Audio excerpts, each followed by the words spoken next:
सत्ता में। सबसे पहले बात करते हैं उस खबर की जो देश के करोड़ों लोगों से सीधे जुड़ी हुई है।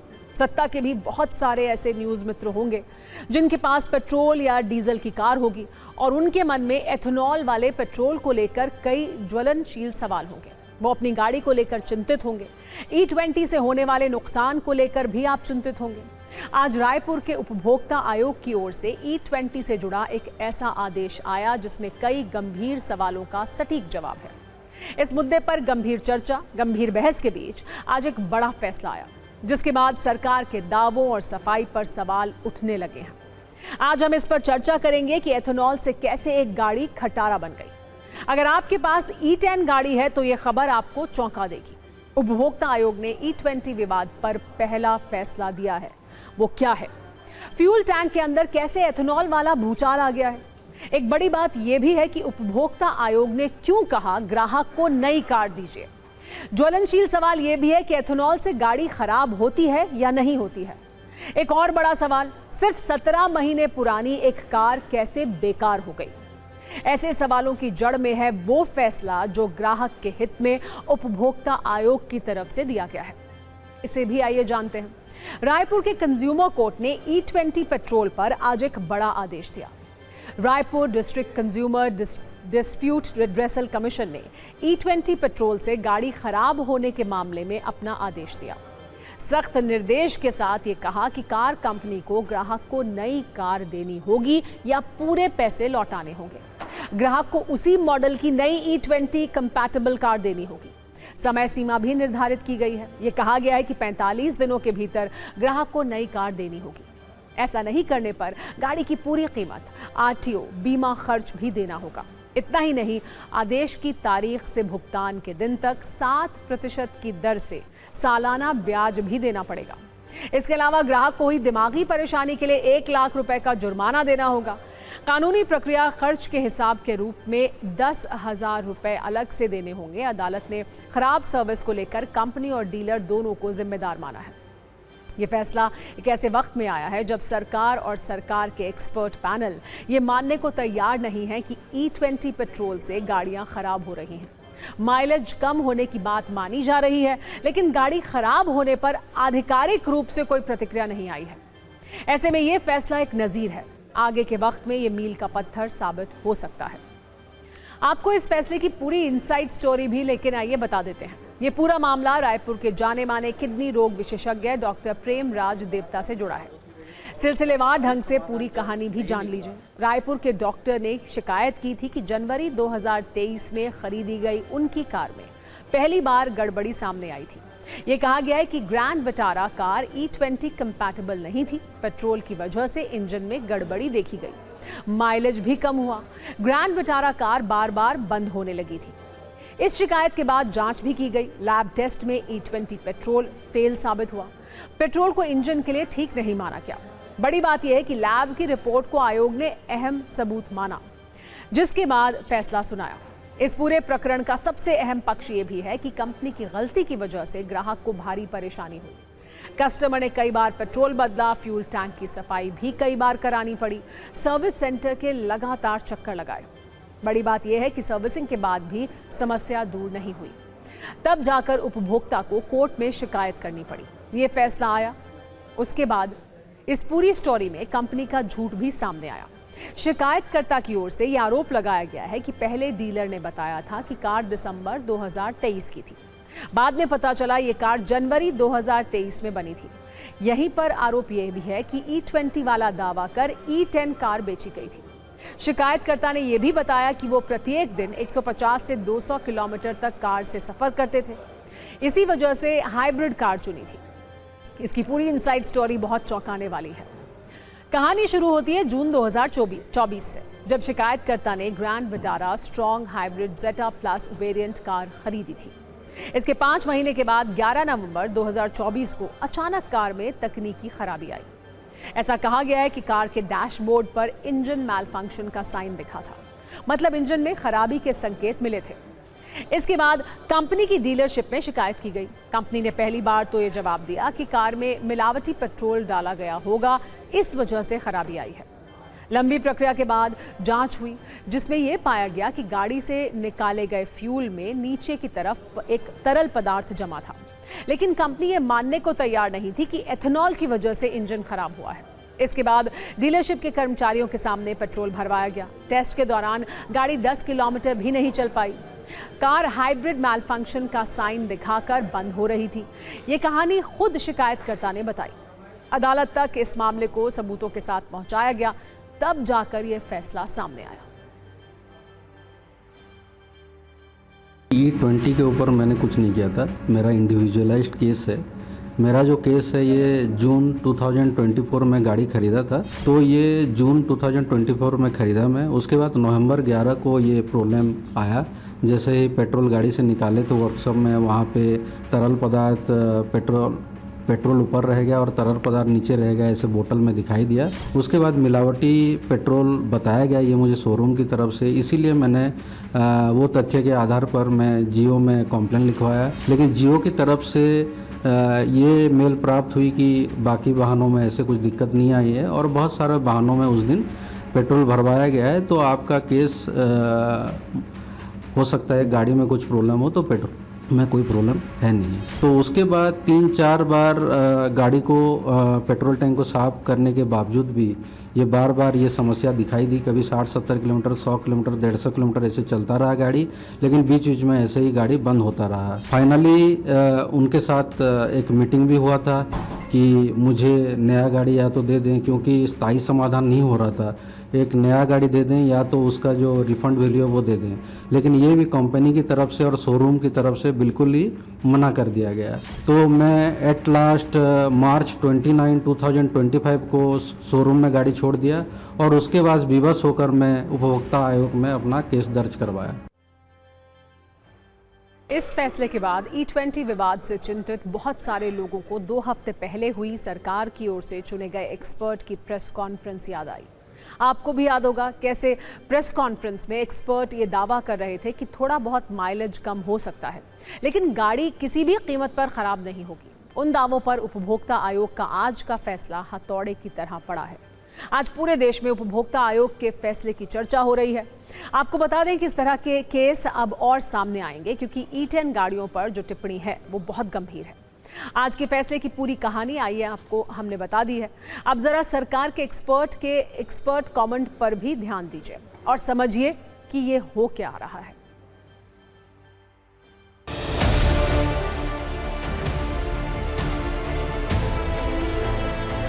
हमारे जो कस्टमर्स हैं, जिनकी गाड़ियाँ जिन्होंने हमारी गाड़ियाँ खरीदी हैं और वापस हमारे पास सर्विस के लिए आते हैं या अपनी फीडबैक देते हैं, उसमें इस तरह की कोई फीडबैक नहीं है। लास्ट फाइनेंशियल ईयर 25-26 में हमने करीब 3.25 करोड़ गाड़ियाँ सर्विस की।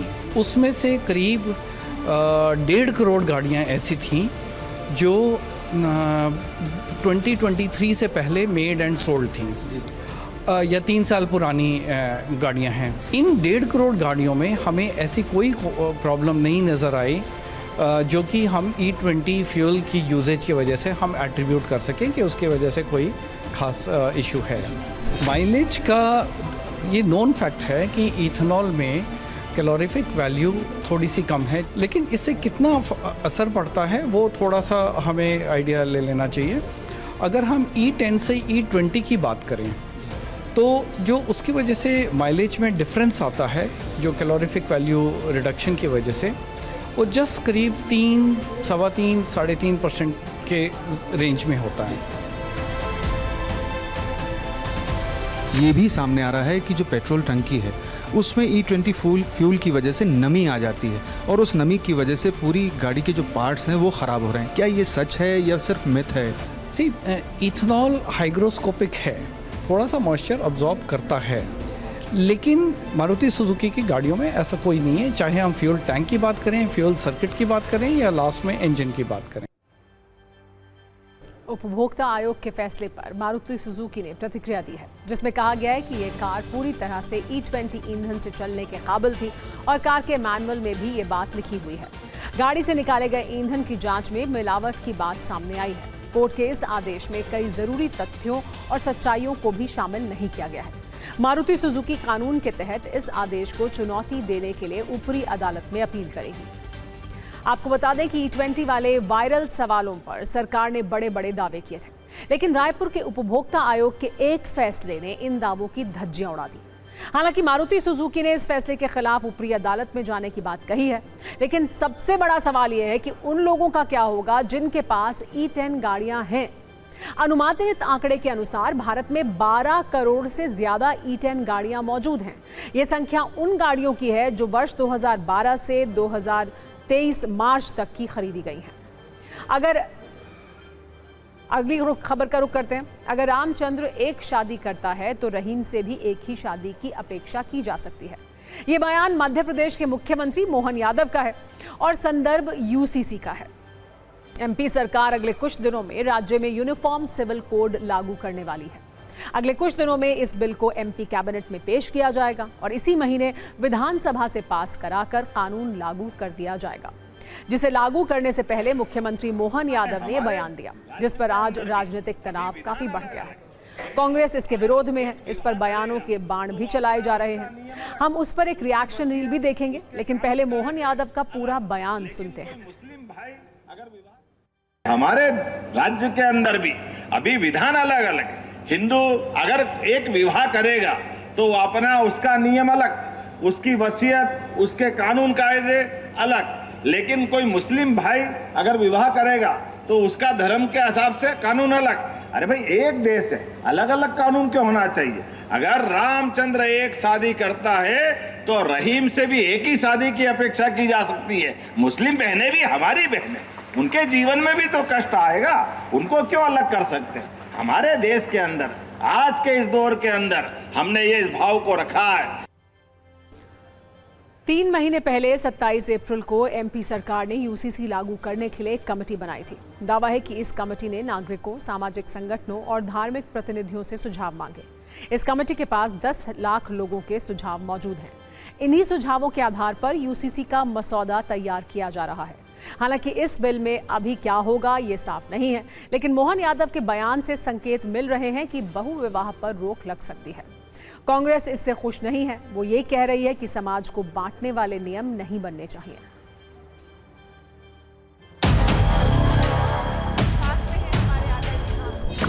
यूनिफाइड सिविल कोड का उसका जिस प्रकार से उपयोग होना चाहिए समाज को जोड़ने के लिए, उसमें कटुता पैदा नहीं होना चाहिए।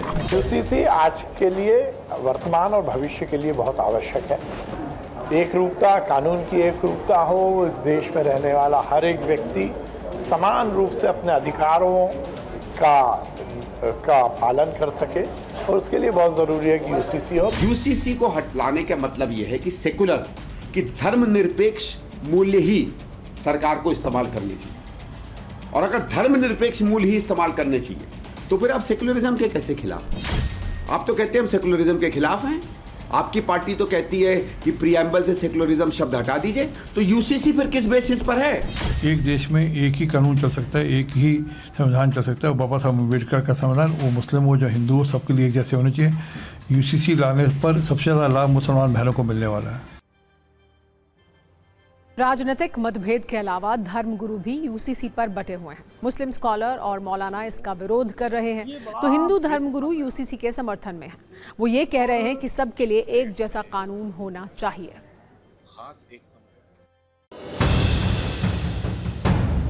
जो राम के नाम हो, अल्लाह के नाम सबको बनाए रखना जरूरी है। वो भी समझे हम देश के, वो भी देश के ही हैं। देश में सद्भावना बनाए रखना बहुत जरूरी है और परंपरा बनाए रखना भी जरूरी है। 2-3 बातें हैं जो मुसलमानों को मिली हैं और हर धर्म के लोगों को कुछ ना कुछ मिला है। संविधान ने दिया है, संविधान में बाकायदा इसका प्रावधान है कि भाई आप 3 चीज़ें अपने धर्म के आधार पर कर सकते हैं, निकाह, तलाक और वरासत। इसको कोई छीनने की कोशिश करेगा तो मुसलमान इसको छीनने नहीं देगा। ये बड़ा बेतुका बयान है। यूसीसी तो एक बहाना है, असल में मुसलमान निशाना है। एक देश, एक संविधान, एक कानून, एक नियम होना चाहिए। अगर हमारे जो है हिंदू अगर एक विवाह करेगा तो मुसलमानों के लिए भी एक ही विवाह होना चाहिए। कुछ स्टेट में खास एक समुदाय को टारगेट करने का एक मिशन चल रहा है। हमने पहले भी कहा था कि यूसीसी जो है इस मुल्क की खूबसूरती के खिलाफ है और आज भी हम यही कहते हैं। मोहन यादव ने यूसीसी बिल के लिए उन्होंने निर्णय लिया है, मैं स्वागत करता हूं। जितने मुसलमान हैं सबको एक विवाह करना चाहिए। मोहन यादव सरकार अगर एमपी में यूसीसी लागू करती है तो मध्य प्रदेश देश का चौथा राज्य होगा जहां यूसीसी लागू हो जाएगा। अब तक 3 राज्यों में यूसीसी लागू है, जिसमें पहला नाम है उत्तराखंड का। उत्तराखंड में 27 जनवरी 2025 को यूसीसी लागू हुआ। ये देश का पहला राज्य था जिसने यूसीसी लागू किया था। गुजरात में 2026 से यूसीसी लागू है। असम में अब से करीब 2 महीने पहले मई 2026 में यूसीसी लागू किया गया है। इन 3 राज्यों के अलावा महाराष्ट्र में सुप्रीम कोर्ट की पूर्व जज जस्टिस रंजना देसाई की अध्यक्षता में 7 सदस्यीय समिति गठित की गई है। छत्तीसगढ़ में यूसीसी के अध्ययन और ड्राफ्ट को तैयार करने के लिए एक कमेटी बनाई गई है। और अब से कुछ दिन पहले पश्चिम बंगाल सरकार ने यूसीसी के मसौदे की समीक्षा के लिए 9 सदस्यीय समिति बनाई है। इस सब के अलावा गोवा में काफ़ी पहले से यूसीसी लागू है। ये पुर्तगाली शासन के समय लागू हुए पोर्चुगीज सिविल कोड वर्ष 1867 पर आधारित व्यवस्था है। वर्ष 1961 में गोवा के भारत में विलय के बाद भी इस सिविल कानून को जारी रखा गया। इस कानून में विवाह, तलाक, उत्तराधिकार और संपत्ति जैसे मामलों के लिए अधिकांश नागरिकों पर एक समान नागरिक कानून लागू होता है। इसी वजह से गोवा को भारत में यूसीसी का सबसे पुराना और व्यवहारिक उदाहरण माना जाता है। आपने गौर किया कि यूसीसी की चर्चा के साथ ही हिंदू मुस्लिम की चर्चा शुरू हो गई है। सवाल है कि क्यों? चर्चा होनी चाहिए यूसीसी बिल के प्रावधानों की, लेकिन पूरा फोकस हिंदू मुस्लिम और राम रहीम पर शिफ्ट हो गया है। अब बात उस मौलाना की जिसने भगवान श्री कृष्ण पर एक ऐसा बयान दिया है जिस पर काफी विवाद हो रहा है। इनका नाम है मौलाना जर्जिस अंसारी। ये पश्चिमी यूपी के रहने वाले हैं और गीता के श्लोक के बहाने भगवान श्री कृष्ण को नमाजी बता रहे हैं। इनका कहना है कि भगवान श्री कृष्ण 5 वक्त के नमाजी थे और गीता में उन्होंने अर्जुन को ये बताया है। एक बार सुनिए मौलाना का अल्प गीता ज्ञान, फिर आपको बताएंगे कि इस पर क्या कलेश हो रहा है।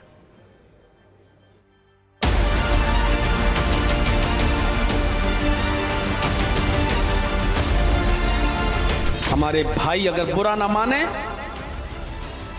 तो कृष्ण जी भी 5 वक्त की नमाज पढ़ा करते थे। यकीन ना आए तो श्रीमद् भागवत गीता का 6ठा अध्याय का 10वां मंत्र देख लीजिए। योगी उज्जीत सततमात्मानं रहस्य स्थिता एकाकी अच्युतात्मा निराशीर परिग्रह, जिसमें कृष्ण जी अर्जुन से कह रहे हैं कि हाय अर्जुन, ईश्वर की जब पूजा करो तो पूरे शरीर का योग करो। योगी, यूपी वाला नहीं। योगी युज्जीत सततमात्मानं, पूरे शरीर का योग करो, यानी पूजा सिर्फ खड़े होकर नहीं, पूरे शरीर के साथ होनी चाहिए और पूरे शरीर का योग होना चाहिए। आज हिंदू धर्म में चले जाइए, सिर्फ ऐसे हाथ उठाएंगे, ओम नमः शिवाय, बस हो गई पूजा।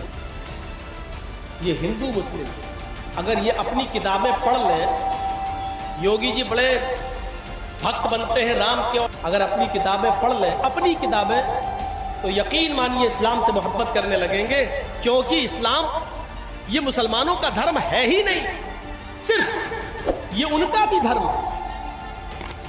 इसी दीन और इसी धर्म को रामचंद्र जी ने भी पेश किया है, कृष्ण जी ने भी पेश किया है। ये सिर्फ मुसलमानों का नहीं है। मौलाना के इस ज्ञान के वायरल होने के बाद हिंदू धर्म गुरु काफी गुस्से में हैं। वो मौलाना पर कार्रवाई की मांग कर रहे हैं।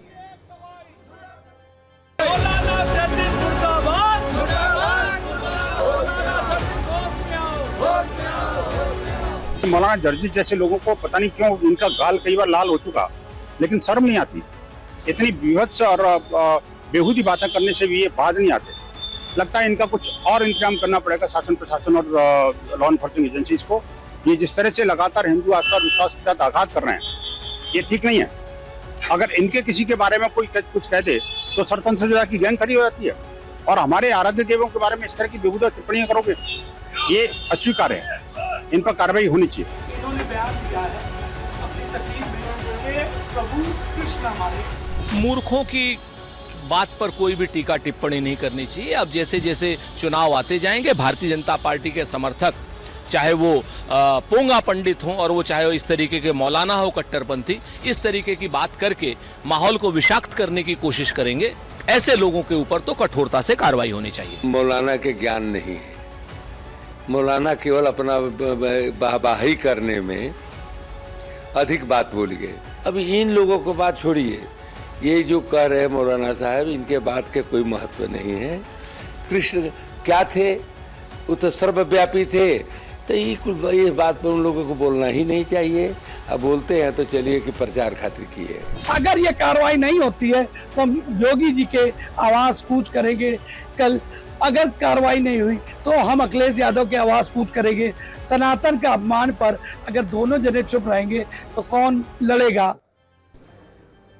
वैसे आपको बता दें कि मौलाना जर्जिस अंसारी अपने बयान में श्रीमद् भगवद गीता के जिस श्लोक की बात कर रहे हैं, उस श्लोक में कहीं भी नमाज या इस्लाम का जिक्र नहीं है, बल्कि उसका वास्तविक अर्थ है एक योगी का धर्म है कि वो निरंतर अपने मन, शरीर और आत्मा को परमात्मा में लगाए, एकांत जगह पर और खुद को अकेला करे और अपने मन और इंद्रियों को वश में रखते हुए सभी प्रकार की इच्छाओं और मोह से मुक्त हो जाए। लेकिन मौलाना अपने मन का अर्थ निकालकर ऐसी बातें कर रहे हैं जिससे विवाद बढ़े और माहौल खराब हो। वैसे ये मौलाना विवादित बयान देने के लिए काफी कुख्यात हैं। उन्होंने पहले मुस्लिम महिलाओं पर भी आपत्तिजनक बयान दिए हैं। अब बात संसद के मॉनसून सत्र की, जिसके शुरू होने में अभी 4 दिन बाकी हैं, लेकिन सरकार और विपक्ष अपनी अपनी तैयारियों को अंतिम रूप देने में लगे हैं और इसके लिए बैठकों का दौर शुरू हो गया है। सत्ता पक्ष ने कल बैठक की तो विपक्ष ने आज। कल रात प्रधानमंत्री आवास पर एक हाई लेवल मीटिंग हुई थी, जबकि आज सोनिया गांधी के घर कांग्रेस के बड़े नेताओं ने बैठक की। पीएम आवास पर जो बैठक हुई उसमें पीएम मोदी के अलावा गृह मंत्री अमित शाह, बीजेपी अध्यक्ष नितिन नवीन और राष्ट्रीय संगठन महासचिव बीएल संतोष भी मौजूद थे। यहाँ क्या बात हुई, किन मुद्दों पर चर्चा हुई, इसकी आधिकारिक जानकारी नहीं दी गई। जबकि कांग्रेस की आज की बैठक में सोनिया गांधी के अलावा मल्लिकार्जुन खड़गे, राहुल गांधी और केसी वेणुगोपाल मौजूद थे। इसकी तस्वीर भी जारी की गई। इस बैठक में संसद में सरकार को घेरने के लिए रणनीति बनाई गई। कांग्रेस की राजनीतिक तैयारी सिर्फ इतने भर की नहीं है, वो इस बात के लिए भी तैयार है कि अगर सरकार परिसीमन बिल लाती है तो उससे कैसे निपटा जाएगा। इसके लिए आज कांग्रेस अध्यक्ष मल्लिकार्जुन खड़गे ने आगे बढ़कर पीएम मोदी को एक चिट्ठी लिखी, जिसमें उन्होंने कहा कि हमने परिसीमन पर चर्चा करने के लिए सर्वदलीय बैठक की मांग की थी। सरकार ने बैठक का अनुरोध नहीं माना और लोकसभा में बिल गिर गया। ऐसी चर्चा है कि आगामी सत्र में संशोधित परिसीमन बिल लाया जाएगा। मैं फिर अनुरोध करता हूं कि चर्चा के लिए सर्वदलीय बैठक बुलाई जाए। संसद में बिल पेश करने से पहले हमें इसका अध्ययन करने का वक्त दिया जाए। कांग्रेस को यह चिट्ठी इसलिए भी लिखनी पड़ी क्योंकि उसके सहयोगी दल ऐसे संकेत दे रहे हैं कि वो परिसीमन बिल का समर्थन कर सकते हैं। कल ही एनसीपी शरद गुट की सांसद सुप्रिया सुले ने कहा था कि अगर बिल 50% सीट बढ़ोतरी पर आधारित हो तो समर्थन पर विचार हो सकता है। जबकि शिवसेना यूबीटी गुट के संजय राउत ने कहा था कि बिल में विपक्ष के सुझाव शामिल किए जाएं तो शिवसेना यूबीटी अपना रुख बदल सकती है। मतलब पिछली बार बिल गिराने वाली पार्टियां इस बार पिघलने का संकेत दे रही हैं।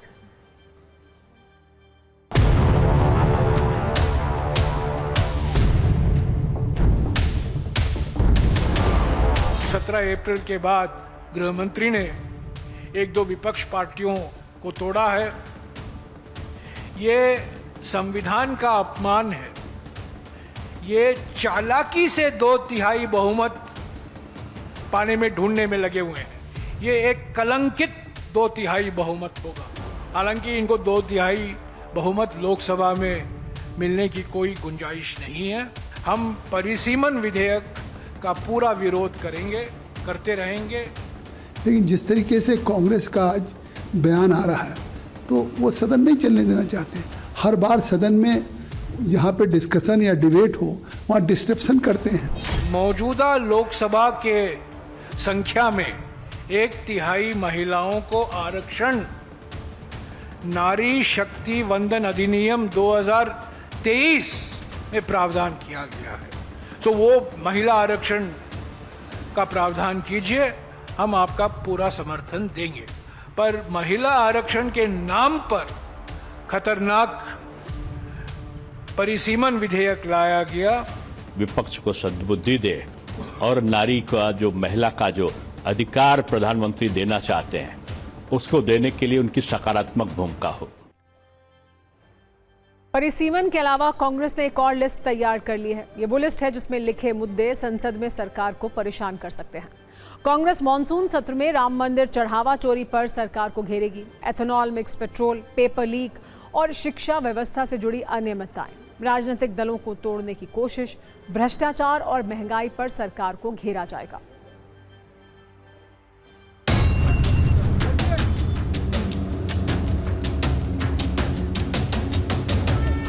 बीजेपी आरएसएस द्वारा तो किया गया जो चंदा चोरी, आस्था धोखा का कांड रचा गया है अयोध्या में, वो मुद्दा जरूर हम उठाएंगे और भी विपक्ष की पार्टियां उठाएंगी। नीट का मुद्दा है तो E20 घोटाले पर हम चर्चा जरूर मांगेंगे। चुनावी एक तरह से माहौल बनाने के लिए इस तरह की बातें करते हैं और उन लोगों का जिनका राम मंदिर में कोई आस्था नहीं रही है, राम मंदिर का हमेशा विरोध किया है, ऐसे लोगों का इसमें कोई बोलने का अधिकार नहीं। वन नेशन वन इलेक्शन के सिद्धांत के ही खिलाफ है कांग्रेस पार्टी। हम रिपोर्ट में जो कुछ आएगा आएगा, पर हम वन नेशन वन इलेक्शन के खिलाफ हैं। देश को वन इलेक्शन वन नेशन की तरफ बढ़ना चाहिए, क्योंकि ज़रूरी है कि देश के अंदर ये बार बार हर 2 साल बाद, हर 1 साल बाद चुनाव होते हैं, राज्यों के चुनाव होते हैं। उसके चलते हुए देश की जो प्रोग्रेस की गति है, जो तरक्की की गति है वो रुकती है, और जो काम सरकार के चल रहे हैं वो रुकते हैं। उससे देश का नुकसान होता है। इस बीच सरकार ने मॉनसून सत्र का एजेंडा रिलीज कर दिया है। इस सत्र में 5 नए बिल और 2 लंबित बिलों को पेश करेगी। रविवार को होने वाली सर्वदलीय बैठक में सरकार बिल के बारे में सभी दलों को बताएगी। कुछ और बिल भी एजेंडे में शामिल हो सकते हैं। हालांकि मॉनसून सत्र के लिए बिलों की अस्थायी सूची में अभी किसी भी संविधान संशोधन विधेयक का जिक्र नहीं है।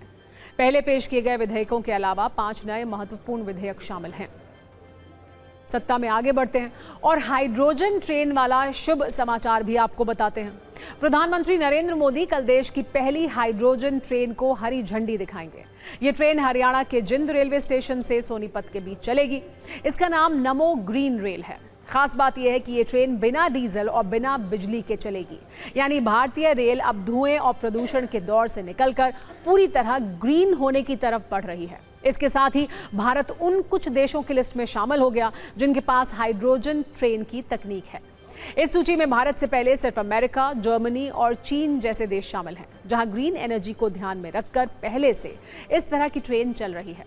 लेकिन भारत में चलने वाली ट्रेन इन देशों की हाइड्रोजन ट्रेन से बहुत खास है और इसे बड़ी उपलब्धि माना जा रहा है, क्योंकि हाइड्रोजन गैस से ट्रेन चलाना कोई सामान्य तकनीक नहीं है। ये बहुत मुश्किल काम है। आपको बताते हैं कि आखिर बिना बिजली और डीजल इंजन के हाइड्रोजन वाली ट्रेन पटरी पर कैसे दौड़ेगी। इस ट्रेन में विशेष रूप से तैयार हाई प्रेशर सिलेंडर लगाए गए हैं, जिनमें हाइड्रोजन गैस को पूरी सुरक्षा के साथ स्टोर किया जाता है। इस हाइड्रोजन गैस को ऑक्सीजन के साथ एक फ्यूल सेल के अंदर मिक्स किया जाता है। जब हाइड्रोजन और ऑक्सीजन आपस में रिएक्ट करते हैं तो तुरंत भारी मात्रा में बिजली पैदा होती है। इसी बिजली को ट्रेन के नीचे लगी इलेक्ट्रिक ट्रैक्शन मोटर्स में भेजा जाता है, जिससे पहिए घूमते हैं और ट्रेन को रफ्तार मिलती है।